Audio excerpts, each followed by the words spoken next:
Hello, Scott, and such a warm welcome to you today on the A World of Difference podcast, where we love to hear about differences people bring to the table, and we love to discuss how we can bring a difference together with different calls to action. So I'm really excited to have you here today, along with your book, which has been really exciting to read. So welcome to the show.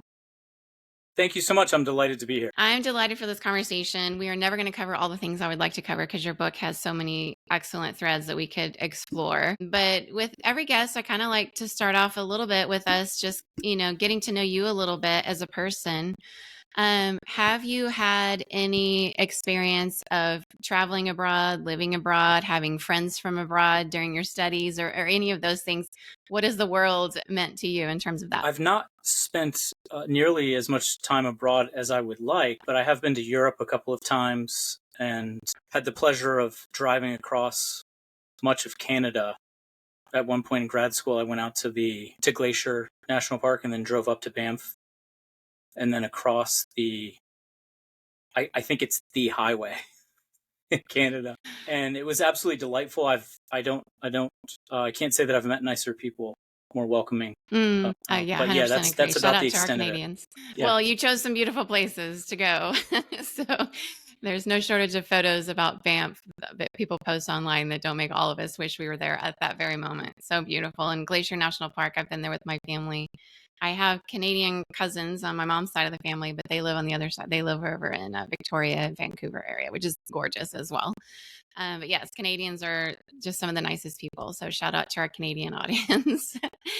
And so your book, and thank you once again for writing it. Anytime somebody digs into things around politics and religion, the two things nobody's ever supposed to talk about, it's so brave. And thank you for the research and just the careful thought that you've put into it. There's a lot of directions, once again, we could go with this, but you sort of start off even in your introduction talking about there's these sort of two distinct but related scandals in that you're pointing out, which one is social, one is intellectual, and there's sort of this anti-intellectualism that you're trying to address, which is no small thing in our current society. But there's been some things that have led up to it, and so I would love to hear your perspective starting off of why you wanted to write this book. What was it about what's going on that made you say this book needs to be written and I want to be the one to write it? Sure. So let me take that in reverse order. So why would I write a book on these subjects? Well, I grew up in this subculture, and I still, I guess if we set aside a lot of sort of political commitments, I'm not sure that conservative evangelicals would own me, but I still broadly identify. The church that I attend is an evangelical church. So I know these folks. I grew up in the shadow of one of the larger Southern Baptist seminaries, and have a number of friends who are on faculty at Southern Baptist institutions. And then as far as my own intellectual development and training, my sort of deepest expertise is in moral epistemology, and which is the study of moral knowledge, and social and political philosophy, sort of at the intersection of those areas. And that's a lot of at the risk of scaring the listener off. That's sort of hey, we are deep thinkers. You can go there. What the book, right? But that's sort of why I thought I might be equipped to address some of these subjects competently. Now, in terms of why I thought a book like this might be of interest, is that it seemed to me that a lot of my white evangelical friends appear to inhabit a sort of alternate reality.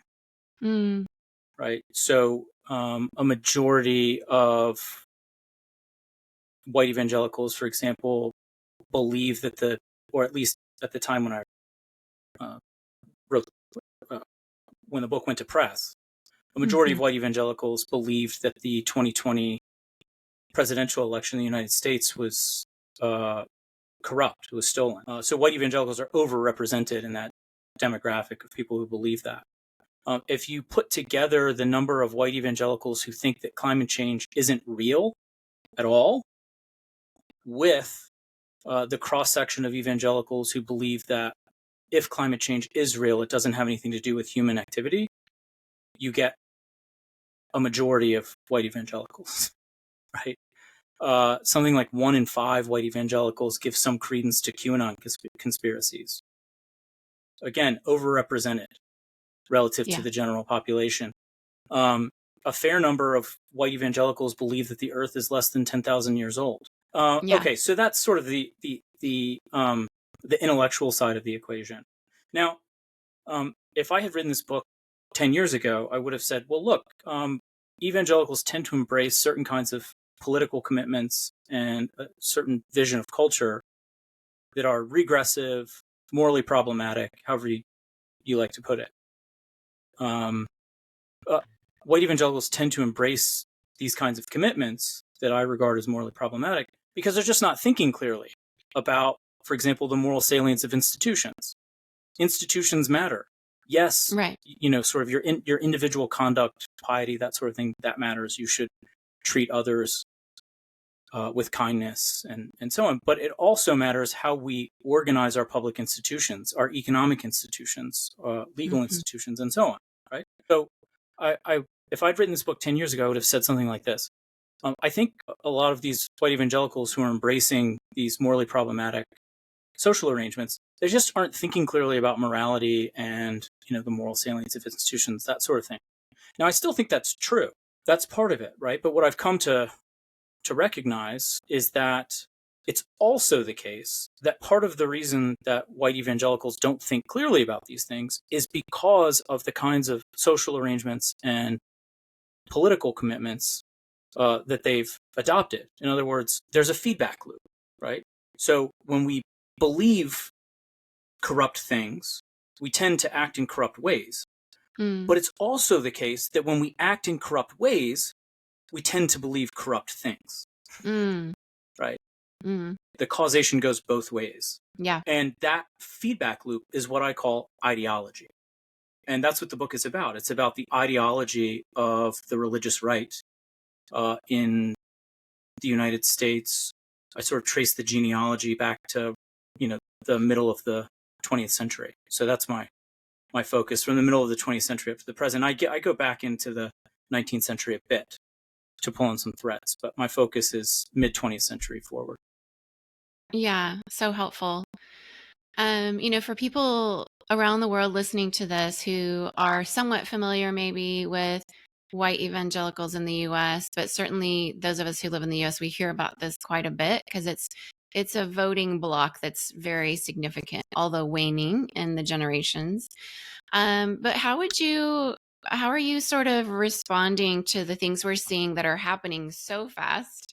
A few weeks ago, we saw President Donald Trump at a rally in Pennsylvania. There was a shooter. There was an assassination attempt. Then, that was, we saw his face with blood on it on TV. Things were happening so fast. This Republican National Convention happened. J.D. Vance is the vice presidential pick. There's a lot of rhetoric around that's causing concern for some, and others are embracing it wholeheartedly. And then within days of that, we have President Biden saying he's not going to run again, and then within this 27-minute uncomfortable moment where there was no endorsement yet of Kamala Harris, he endorses her, and then over the next few days we start seeing people endorse her, while we also start seeing a lot of backlash of what we like. If you look at society and understand hierarchy, where gender of men in a patriarchal society would have more in the hierarchy in terms of politics for sure over women, and then people who identify as Black or South Asian American have not been also represented. As my husband was on the White Men for Harris call while I was on the Women for Harris call the other night, and my son was on with my husband too. And the actor Sean Austin was on there, and he talked about the placemat of all the presidents that his daughters would have grown up with. They're all men, And so that's what we mean when we say that. This representation is new. It's not happened before. And so we see a lot of backlash. How does what you've written about explain what we're seeing in terms of the hierarchy around men and around women having access to the presidential. Sure. So, to sort of start with, you mentioned J.D. Vance, and I think he's an instructive case. And then I'll sort of work back to how my book engages with these hierarchies and the ways in which white evangelicals in particular attempt to prop up and perpetuate these hierarchies using, for example, appeals to the authority of scriptures. J.D. Vance infamously has his comments about, childless cat ladies. And there's been a lot of focus on that sort of contemptuous way of describing other human beings, right? I think it's, and that is outrageous, and I think it makes perfect sense to dwell on that. But at the same time, I don't want to lose sight of what may be actually equally concerning, perhaps, right? So yes, it's problematic that he's expressing contempt for certain people with that kind of description. But it may be that sort of the emphasis in his mind, according to the way that he views the world, right, is not entirely on the fact that, this particular subset of women doesn't have children, right? But on the, in his mind, outrage of the fact that those are the people who are, as he says, assuming control, the levers of power in government and so on. So, yeah, I mean, I think that in his mind, that's just as outrageous as the fact that these women don't have children, for whatever reason, right? Is that they would presume to govern him, right? And there's a lot going on there, right? But it's like, why don't they just do what they're supposed to do and have kids and let the men run things? But yeah, so I mentioned sort of how I define ideology as this feedback loop between belief and practice. At the core of any ideology is some kind of hierarchy, or perhaps set of hierarchies, right? And that hierarchy could be built around gender. It could be built around some construction of race. It could be economic. As it happens, my book deals with all three of these kinds of hierarchy and how they're propped up. But at the core of ideology is some kind of hierarchy. When we encounter some kind of hierarchy, right, that's a situation in which some people have power, privilege, wealth, and other people are disenfranchised, impoverished, and subjugated. And it's quite natural to ask, when you encounter a hierarchy like that, it's quite natural to ask, why are things this way? And that's where people tend to construct what we call a legitimizing narrative, right? And a legitimizing narrative is what it sounds like. It's a story that we tell ourselves about why the social hierarchies that we prefer are morally legitimate. Now, without a legitimizing narrative, hierarchy is just hierarchy. It's just some people have stuff and other people don't. Yeah. With a legitimizing narrative, we have a hierarchy, but a moral justification for that hierarchy, which is to say, a story about why this hierarchy is as it should be. This is the natural order of things, right? A major thread in my book is the way in which white evangelicals in the United States use scripture as a kind of inexhaustible well of legitimizing narratives meant to justify social arrangements that benefit white evangelicals themselves, often to the detriment of historically marginalized groups. This, I argue, is not good. Right. That's not what the Bible is for. Yeah. But I document it, and this is where I go back to one of the places where I go back to the 19th century to sort of pull from an example that I think should be, sadly, it's not totally uncontroversial, but I think it should be more or less uncontroversial.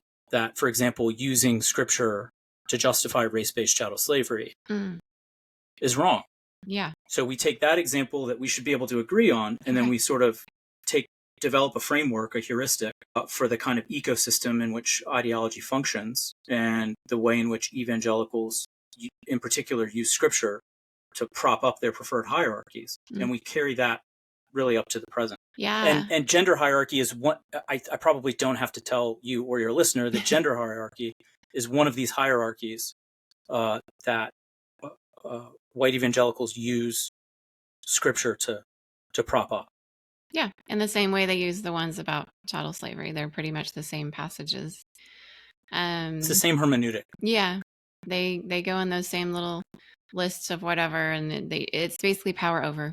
Yeah, we've talked about that with other authors on this podcast in the past, and I have a whole church women in the church series that I did during the first year of the podcast. But not everybody that listens to this podcast identifies with a particular religion or any religion at all, but we have about equal men and women that listen to the podcast. So the patriarchy we talk about here when we mention it is that it hurts everybody.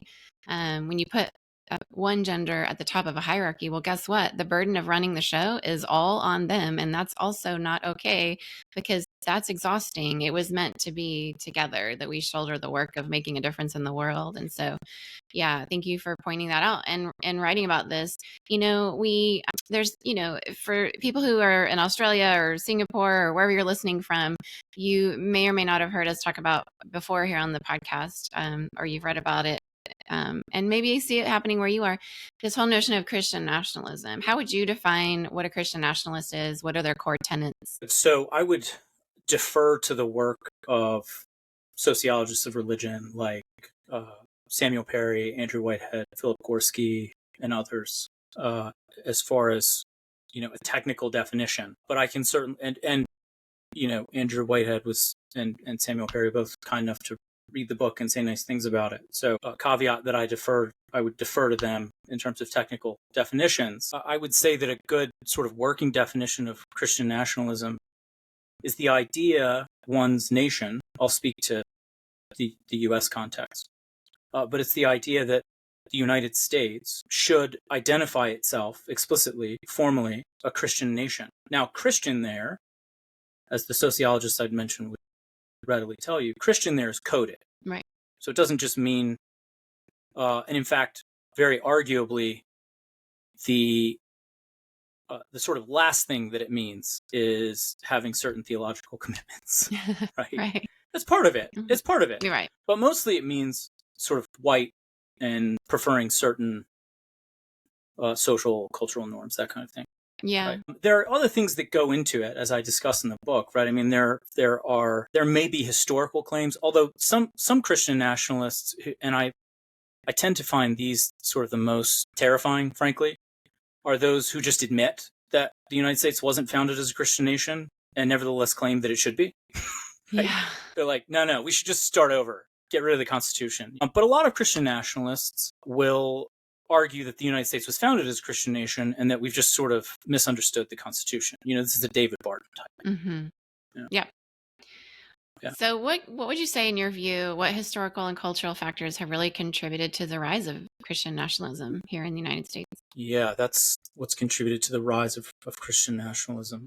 So as far as causes or contributing factors that I discuss in the book, Mm-hmm. I think an important element of white Christian nationalism, as we sort of observe it in the present day, is a kind of openness or enthusiasm for anti-democratic or authoritarian rhetoric, practices, and indeed political arrangements. I think there's this sense, white evangelicals in particular are the spiritual, intellectual, cultural beneficiaries or descendants of those who founded the nation. And that as demographics have changed, the nation has gradually been taken away from them, and it's theirs to reclaim. So they feel under threat by demographic changes with respect to religious identification, with respect to racial demographics, immigration, prominently, these kinds of things. And I mean, there's a lot of, we could go in a lot of directions with this, but you see narratives around white replacement, really ugly, really ugly stuff. And this actually gets back to gender hierarchy and concerns around birth rates among white sort of U.S. natives. Yeah. Right. That's always the subtext. Well, it's not always the subtext. Right. Why? Yeah. I mean, so there's a lot going on there. Yeah, which is why apparently childless cat ladies are a complete threat. And now my social media feed, ever since he said that, has been filled with women and their cats showing me their cats. And I think I'm not a cat person, and I have kids, but I love it. I think it's so great. It's almost like they create Right, these right. memes just by the things that they say. But what you're saying, to them, it is an actual threat. Like, women somehow are a threat to the male power. The feminist movement, second wave feminism in particular, mixed with the moral majority and all these things that happened historically here in the US, were somehow a threat to men holding these seats of power, to the point where we have an autocrat who's in an autocrat bro club. He, when we look at Donald Trump, he's been not silent about his love of Putin. He met in Singapore. I was living there, and he met with Kim Jong-un and still talks about that. And just the people around the world that are leading in this way are in his club, and they're helping each other out with their, I don't know, bro club playbook or whatever, cronies. And yet when we look at mega church pastor world and some of the abuses in the evangelical church, those are the kind of pastors the same demographic seems to also want, with their own cronies and their own bro club that help each other out with their abuse playbooks. And so they're not separated from each other. What are your thoughts around that, about the intersection of sort of abuse that we're seeing in some of these pastors, and then the leadership they're expecting out of a president? Yeah, so there's a kind of authoritarian cast of mind. This is another thread in the book. There's an authoritarian cast of mind that has distinctive features. For example, a fondness for rigid gender hierarchy, racial hierarchy, anti-intellectualism and unreality, this construction of a mythic past, the notion that we should make America great again, and resistance to quote unquote critical race theory, which is really just a proxy for any, critical race theory is a real thing, but there aren't first grade teachers, teaching critical race Right. theory. They may have been influenced by critical race theory. The teachers themselves may have been influenced by critical race theory when they were in college, from faculty who, are interested in such things. And, if you have certain social cultural preferences and you would complain about the kind of the preponderance of sort of progressivism in teachers' colleges and this kind of thing. Mm-hmm. I mean, okay, I don't know what to tell you. I mean, the sort of social conservatives decided that they wanted to set up their own schools. They didn't want anything to do with so-called government schools. So what did you think was going to happen? Right. But sure, I'll grant that there's now school boards is another question, right? But at least as far as education departments go, for the most part, at your sort of R1s, these kind of places, that sure, there's going to be a sort of progressive line. So all that to say, yes, teachers, your kids' teachers may have been influenced by critical race theory, but they're not actually teaching first graders or fifth graders or eighth graders, critical race theory. It's become this boogeyman, this proxy. This is well known, right? Right. A proxy for really any discussion of the factual details of America's history with racialized oppression. In its place, conservatives propose conservatives, the ones complaining at the school board meetings, wanting to ban books, this kind of thing.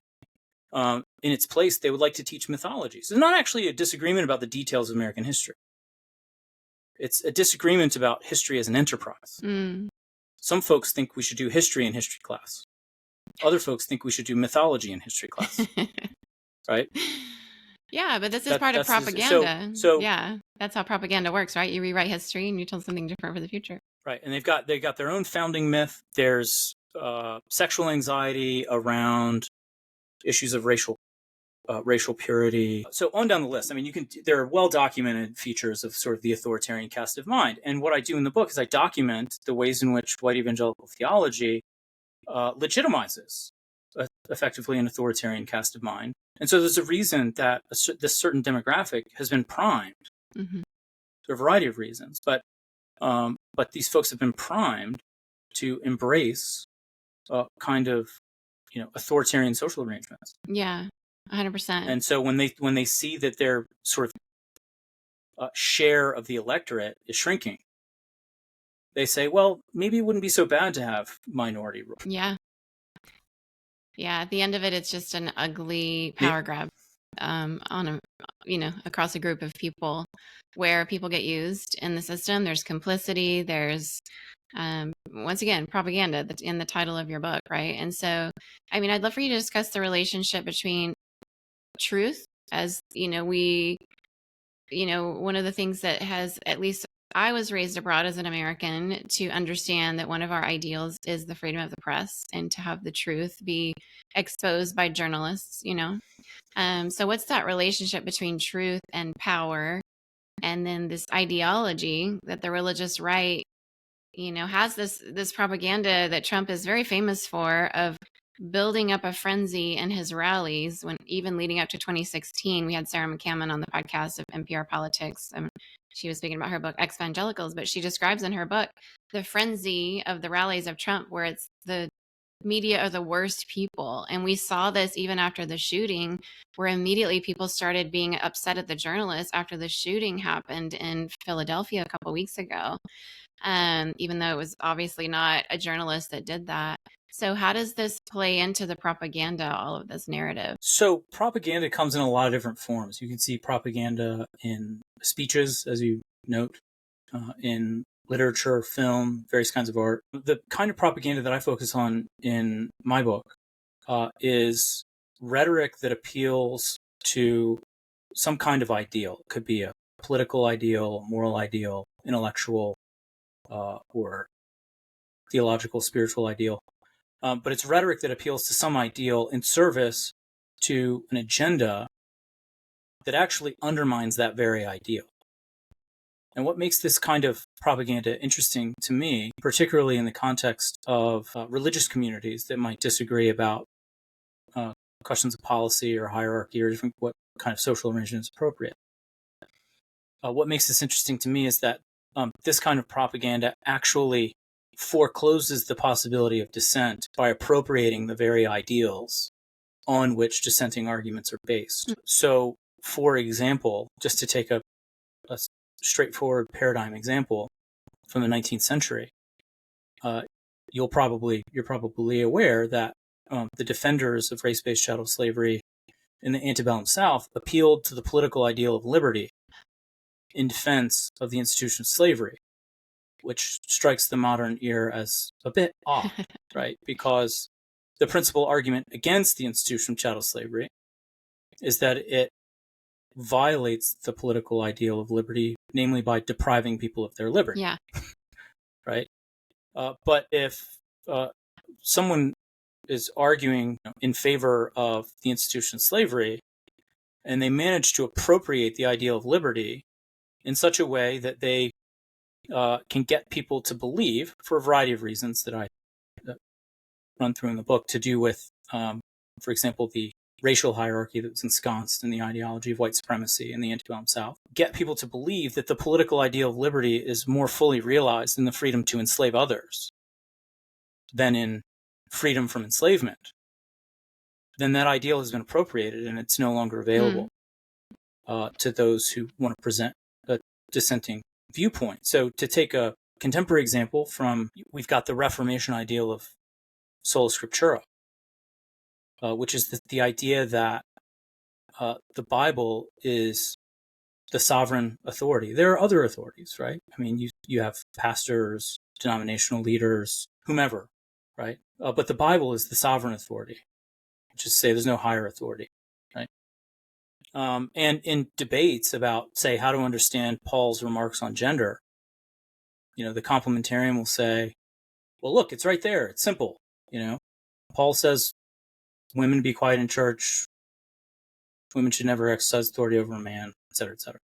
And egalitarians come along and say, well, I'm not so sure that that's what Paul is saying. And I'm certainly not convinced that this is the prescription of, the sweep of Scripture, right? Gender hierarchy. And the complementarian replies, well, why do you reject the Bible's authority? Right? Which is, of course, problematic for a variety of reasons. But for one thing, it's a non sequitur. We weren't talking about the Bible's authority. We were talking about how to understand what it's saying. But in any case, this appeal to biblical authority, as I argue, is actually, it's drawing on this Reformation ideal of sola scriptura, right? Because look, I mean, if you reject the Bible's authority, you're sort of out. You're out of the game. You're in an out group, right? You're no longer evangelical or a member of whatever denomination happens to be, because this is a core tenet of any iteration of evangelicalism is the sovereignty of Scripture, right? So this appeal to the sovereignty of Scripture, right? It goes back to that Reformation Protestant ideal of the sovereignty of Scripture. But as I note in the book, the Reformation ideal of sola scriptura, or the sovereignty of Scripture, is meant to attenuate ecclesial authority, which is to say weaken, lessen ecclesial authority. In other words, if an ecclesial authority, a pastor or a whatever, bishop, is telling you to do something, and you think that it sort of runs counter to Scripture or isn't in Scripture, you say, well, no, the Bible is my highest authority. I don't have to do that. The authority of Scripture is a tool that a sort of someone who might otherwise be subjugated gets to appeal to in order to say, I don't have to do what you're telling me to do, this or that ecclesial authority. But what we see in contemporary evangelicalism, in debates around gender hierarchy, is ecclesial authorities themselves appealing to the authority of Scripture as a means of actually amplifying their authority, because, of course, because of their institutional position, they sort of get to decide what Scripture says. And then they appeal to the authority of that very Scripture in order to silence dissent. Well, that's the opposite of the Reformation ideal of sola scriptura. It's not meant to amplify ecclesial authority, to put them in the place of God. It's meant to do the very opposite. Absolutely. Which is attenuate ecclesial authority.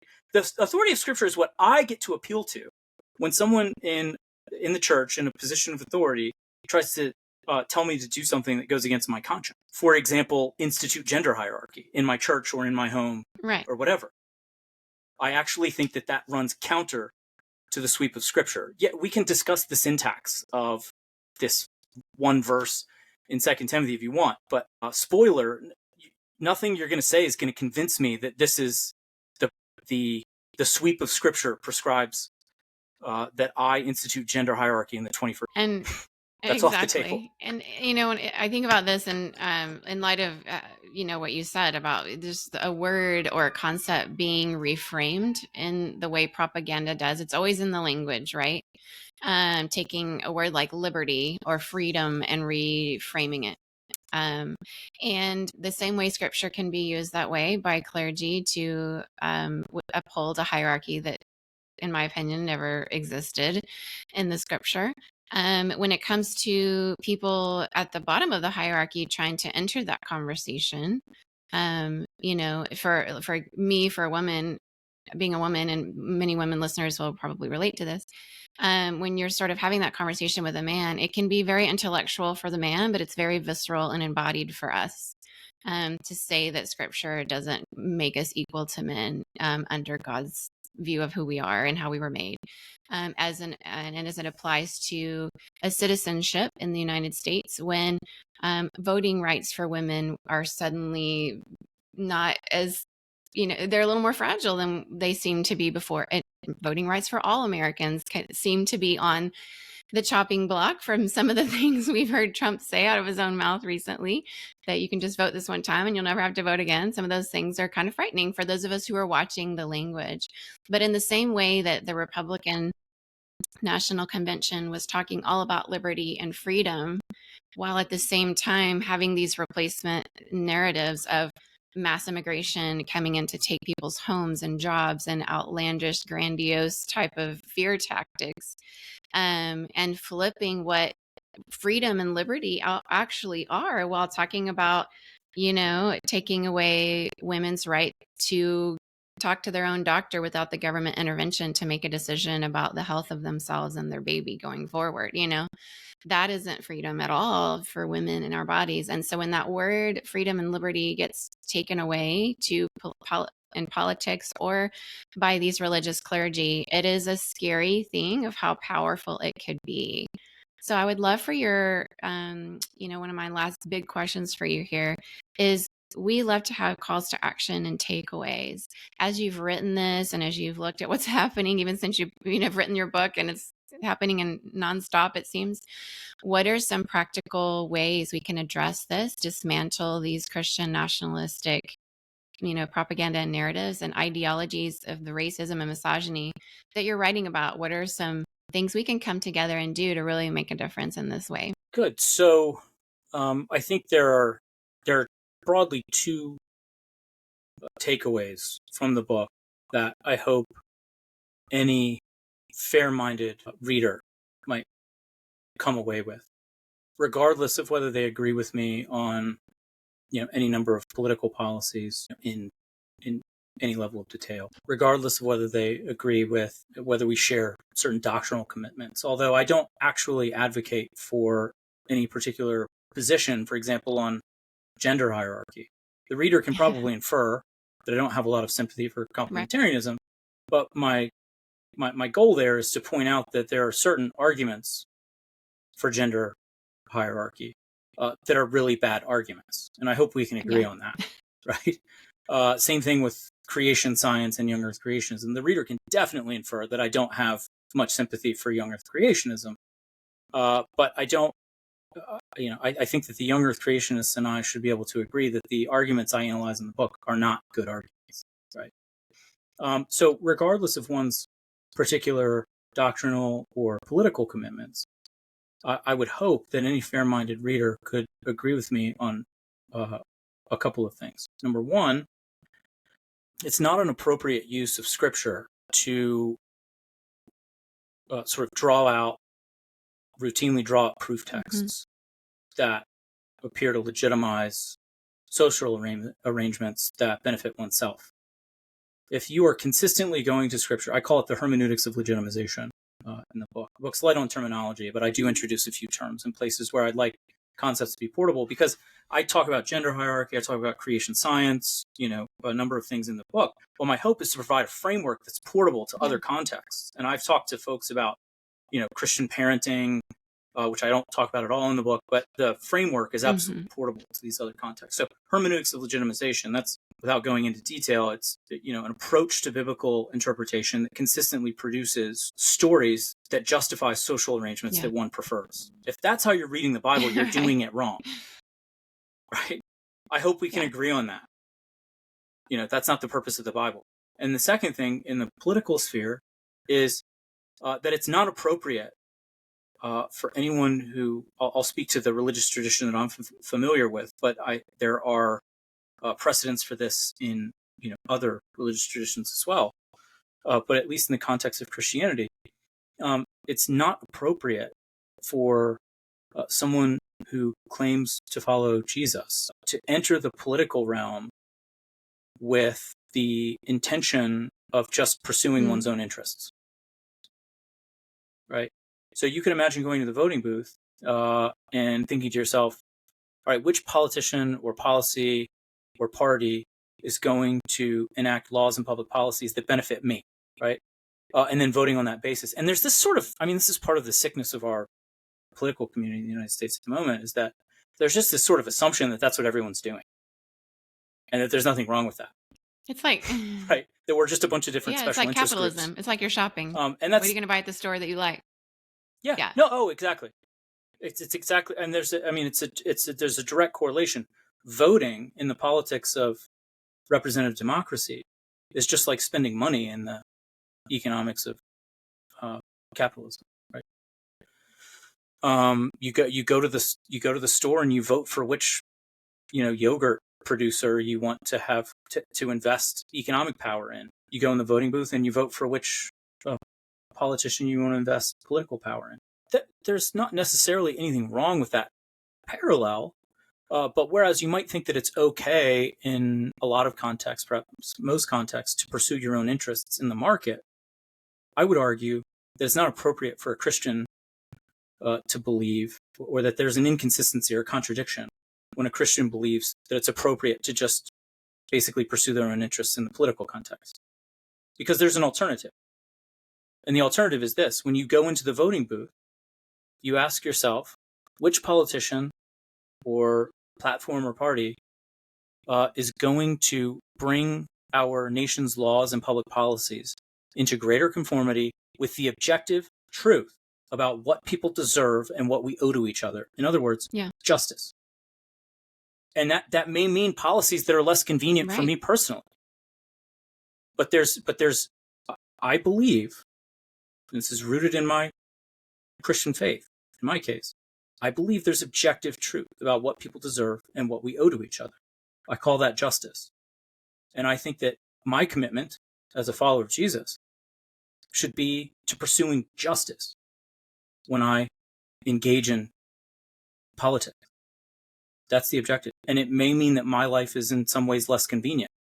I mean, I would argue that it's, ultimately in my enlightened self-interest to bring about a society that realizes just laws and public policies. But in any case, I think that's something that we should be able to agree about, even if we disagree about, a lot else, theologically or politically.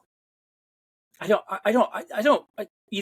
not even interested in sort of inhabiting a world where we all agree about politics, theology. I mean, that's just boring. But I think there should be certain motivations that we recognize are just not appropriate.